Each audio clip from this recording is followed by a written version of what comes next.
ધોરણ 4 ગણિત ગમત પાઠ 2 લાંબુ અને ટૂંકું।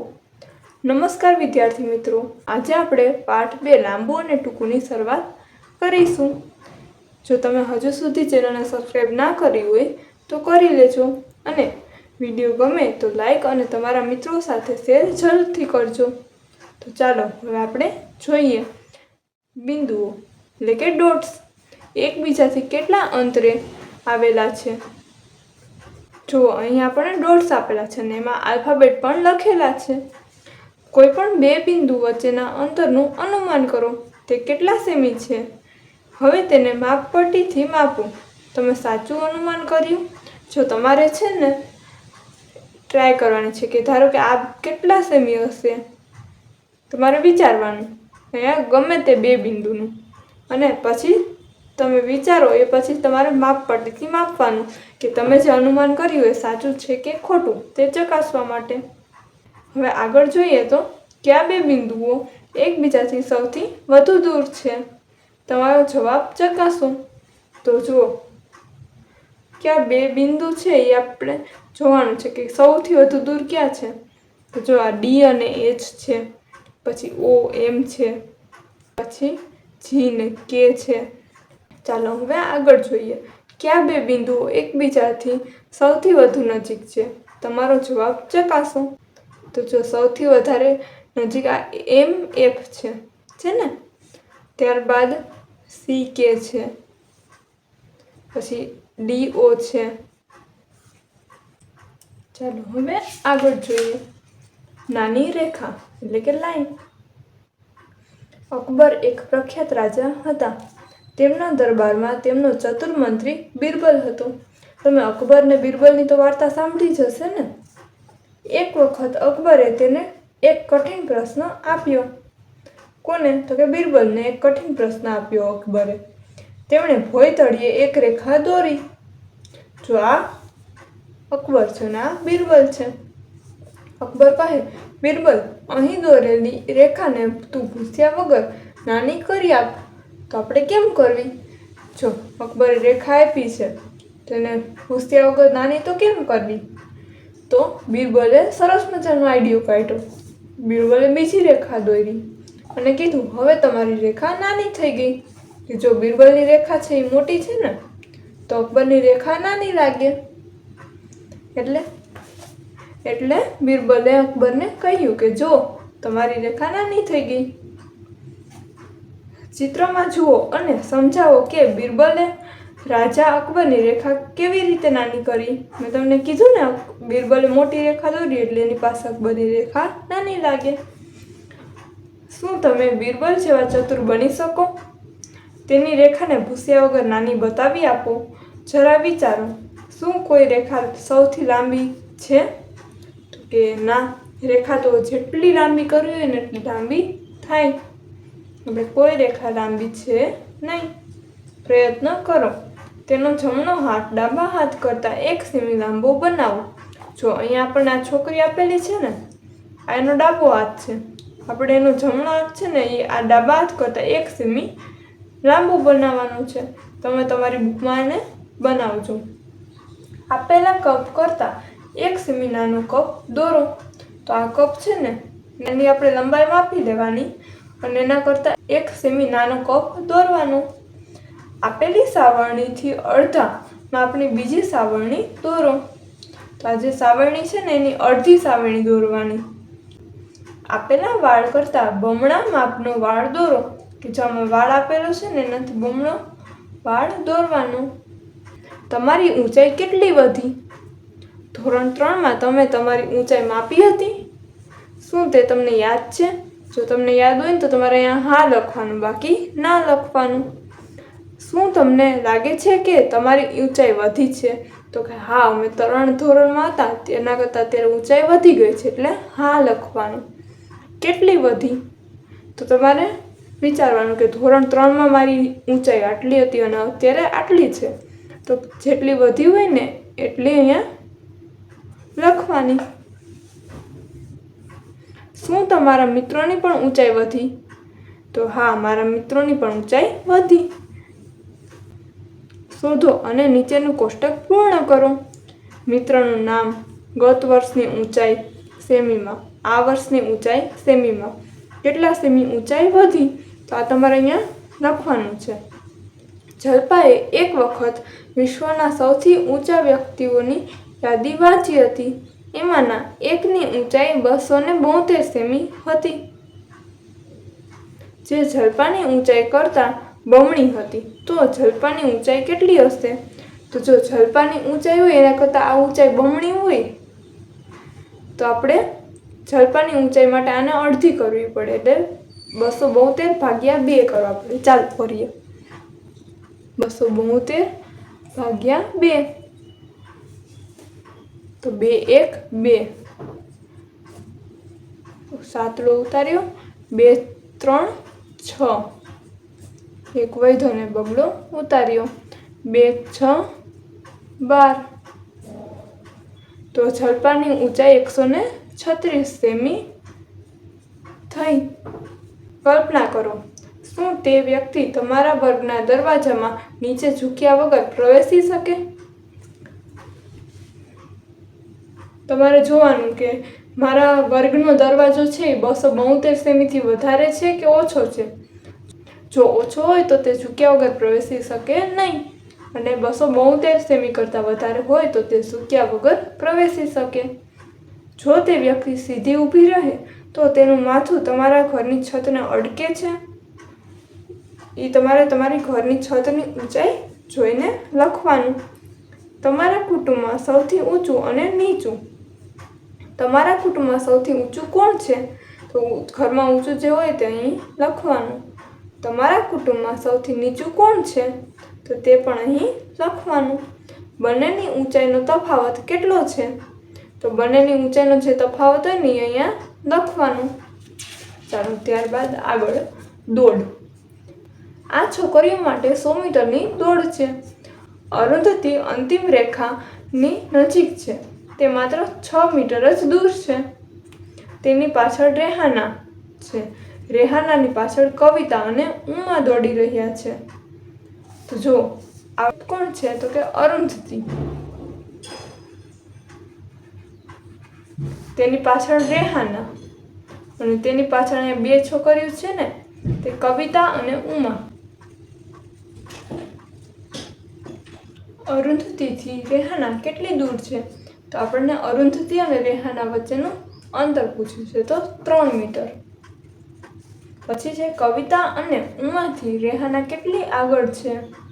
તો કવિતા અને ઉમા એનાથી રેહાના 6 મીટર આગળ છે. પછી કવિતા અને ઉમા અંતિમ રેખાથી કેટલા દૂર છે? તો આ અંતિમ રેખા છે અને અહીંયા કવિતા અને ઉમા છે, તો કુલ અંતર 15 મીટર છે. શું તમે 1500 મીટર અને 3000 મીટરની દોડ વિશે સાંભળ્યું છે? તમને યાદ છે 1000 મીટર એટલે 1 કિલોમીટર અને 500 મીટર એટલે અડધો કિલોમીટર. તો તમે કહી શકો 1500 મીટરની દોડમાં લોકો ખાલી જગ્યા કિલોમીટર દોડે છે. તો 1500 મીટરની દોડ હોય એટલે 1.5 કિલોમીટર દોડે. પછી 3000 મીટરની દોડ હોય તો લોકો 3 કિલોમીટર દોડે. ચાલો હવે આગળ. શું તમે લાંબા અંતરની દોડ વિશે સાંભળ્યું છે, જેમાં લોકોને અંદાજે 40 કિલોમીટર દોડવાનું હોય છે? મેરેથોનમાં લોકોને રસ્તા ઉપર દોડવાનું હોય છે. તો મેરેથોનમાં છે ને લોકોને રસ્તા ઉપર 40 કિલોમીટર દોડવાનું હોય છે. અહીં ભારતના તેમજ વિશ્વના લાંબી તથા ઊંચી કૂદના વિક્રમોની વાત છે. તો જો રમતનું નામ છે ઊંચો કૂદકો પુરુષો, લાંબો કૂદકો પુરુષો, ઊંચો કૂદકો સ્ત્રી, લાંબો કૂદકો સ્ત્રીઓ. એમાં વિશ્વ રેકોર્ડ એટલે કે વિક્રમ એના નામ આપેલા છે, અને ભારતીય રેકોર્ડ એમાં પણ નામ આપેલા છે. તો ચાલો હવે તેના ઉપરથી પ્રશ્નો છે તે જોઈએ. કોષ્ટક પરથી શોધો. ચંદ્રપાલને વિશ્વ વિક્રમ સ્થાપનાર વ્યક્તિની બરાબરી કરવા વધુ કેટલા સેન્ટીમીટરનો કૂદકો મારવો પડે? તો જામાં છોકરાની વાત છે અને કૂદકો મારવાની એટલે ઊંચી કૂદમાં જોવાનું, ઊંચો કૂદકો. તો જુઓ અહીં ચંદ્રપાલનો રેકોર્ડ છે 2 મીટર 17 સેમીનો અને ઝાવિયર એસનો રેકોર્ડ છે 2 મીટર 45 સેમીનો. તો આ બેનો તફાવત કરીએ ને ત્યારે આપણને ખબર પડે કે ચંદ્રપાલે વધુ કેટલા સેમીનો કૂદકો મારવો પડે. તો આપણે 2 મીટર 45 સેમીમાંથી 2 મીટર 17 સેમી બાદ કરીએ તો મળે 28 સેમી.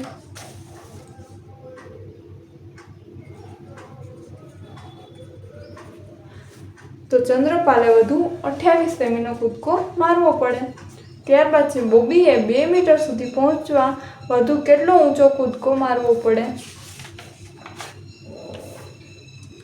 તો જો અહીંયા બોબીએ 1 મીટર 91 સેમીનો કૂદકો માર્યો છે. હવે 100 સેમી બરાબર 1 મીટર થાય. તો 2 મીટર ઊંચો કૂદકો મારવા માટે તેણે 9 સેમી વધુ કૂદકો મારવો પડે. તેથી અહીંયા આવશે 9 સેમી. યાદ રાખો 1 મીટર બરાબર 100 સેમી. અડધો મીટર બરાબર કેટલા? તો કે 50 સેમી. ગલીનાનો લાંબો કૂદકો લગભગ, અહીંયા તો આપણને 3 ઓપ્શન આપેલા છે તો જોઈએ આપણે. 7 મીટર 52 સેમી એટલે કે 7 અને અડધો મીટર. સ્ત્રીઓના વિશ્વ વિક્રમ જુઓ. લાંબા કૂદકા અને ઊંચા કૂદકાના વિક્રમ વચ્ચે કેટલો તફાવત છે? તો જો અહીંયા લાંબો કૂદકો છે એ 7 મીટર 52 સેમીનો છે અને ઊંચો કૂદકો છે એ 2 મીટર 9 સેમીનો. તો આપણે આમાંથી આને બાદ કરવાના થાય. તો ચાલો કરીએ. 7 મીટર 52 સેમી અને ઓછા 2 મીટર 9 સેમી. અહીંયા આપણે દસકો લેવો પડે તો અહીંયા 4 ને અહીંયા 10. 10 માંથી 9 જાય તો 1, 2 ને 1 3, અહીંયા 4. આ સેમી થયા. હવે મીટરમાં જોઈએ તો 7 માંથી 2 જાય તો 5. તો તફાવત કેટલો આવ્યો? 5 મીટર 43 સેમી. ત્યારબાદ જો માઇક પી ખાલી જગ્યા સેમી વધુ કૂદ્યો હોત તો તેનો કૂદકો 9 મીટરનો થાત. જો માઇક પીને 8 મીટર 95 સેમી છે તો તેને 9 મીટરનો કૂદકો કરવા માટે 5 સેમી વધારે કૂદવું પડે. તો અહીંયા આવશે 5. કોનો ઊંચો કૂદકો 2.5 મીટરની નજીક છે? તો 2.5 મીટરની નજીક એટલે કે 2 મીટર ને 50 સેમી. તો તે ઝાવિયર એસ છે. એટલે આવશે ઝાવિયર એસ. દોડવાની કસરત.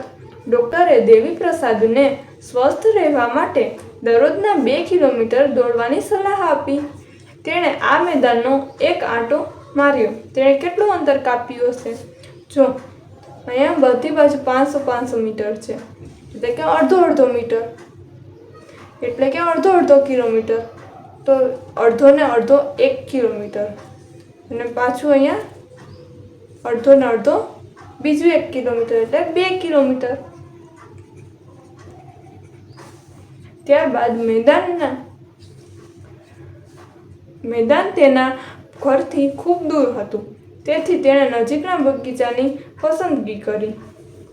તે બગીચાની હદ 400 મીટર લાંબી હતી. જો આ 400 મીટર લાંબી હદ છે. 2 કિમી દોડવા માટે દેવી પ્રસાદને બગીચાના કેટલા ચક્કર મારવા પડે? તો કે 5. એક વખત વાતાવરણ ખૂબ સુંદર હતું અને ઠંડો પવન વાતો હતો એટલે તેનું મન પ્રફુલ્લિત હતું. તેથી તે 8 આંટા માર્યા પછી થાક્યો.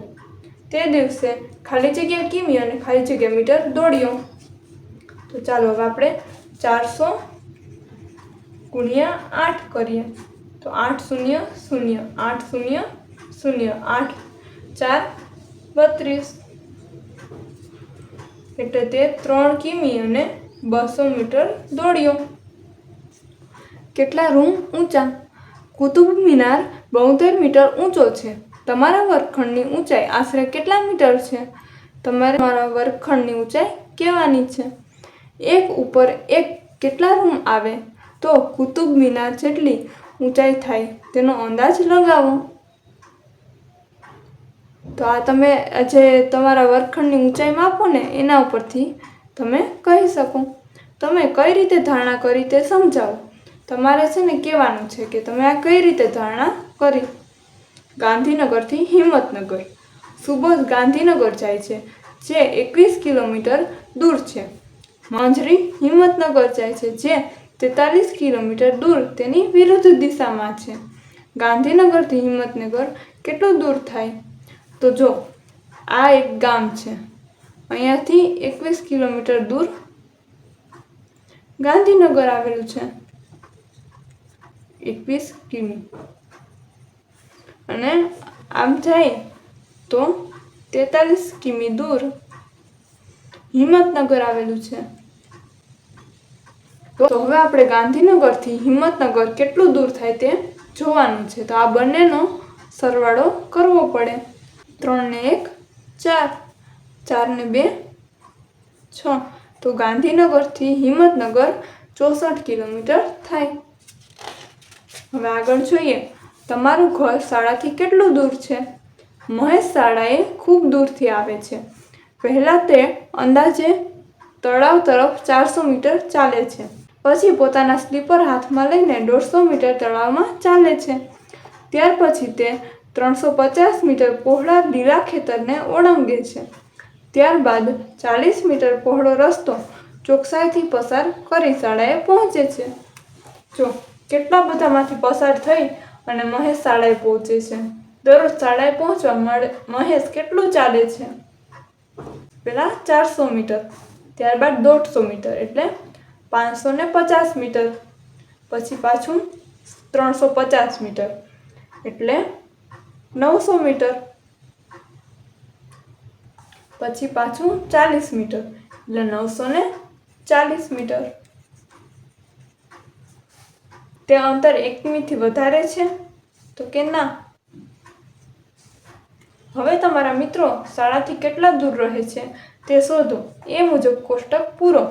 મીટર કે કિલોમીટરમાં લખો. તમારામાંથી શાળાની સૌથી નજીક કોણ રહે છે? તો અહીંયા તમારે લખવાનું છે. શાળાથી સૌથી દૂર કોણ રહે છે તેનું પણ લખવાનું છે. કુલ કેટલા બાળકો તમારી શાળાથી 1 કિલોમીટરથી ઓછા અંતરે રહે છે? તો તેની સંખ્યા અહીં લખવાની છે. શું એવું કોઈ છે કે જે શાળાથી 5 કિલોમીટર કરતાં પણ વધુ દૂર રહે છે? તેઓ શાળાએ કેવી રીતે આવે છે? મિત્રનું નામ, ઘરથી શાળાનું અંતર. તો અહીં તમારે તમારા મિત્રનું નામ લખવાનું છે, નહીં તેનું ઘર શાળાથી કેટલું દૂર છે એ લખવાનું છે. અહીં આપણો બીજો પાઠ પૂરો થાય છે. હવે ત્રીજો પાઠ ભોપાલનો પ્રવાસ જે આપણે નેક્સ્ટ વિડીયોમાં જોઈશું. જો વિડીયો ગમ્યો હોય તો તમારા મિત્રો સાથે શેર કરજો અને લાઈક પણ કરજો. ને ચેનલને હજુ સુધી સબસ્ક્રાઈબ ના કરી હોય તો સબસ્ક્રાઈબ કરી લેજો, જેથી આપણે બધા જ વિષયમાં સરસ મજાનું ભણીશું અને સમજીશું. Thank you.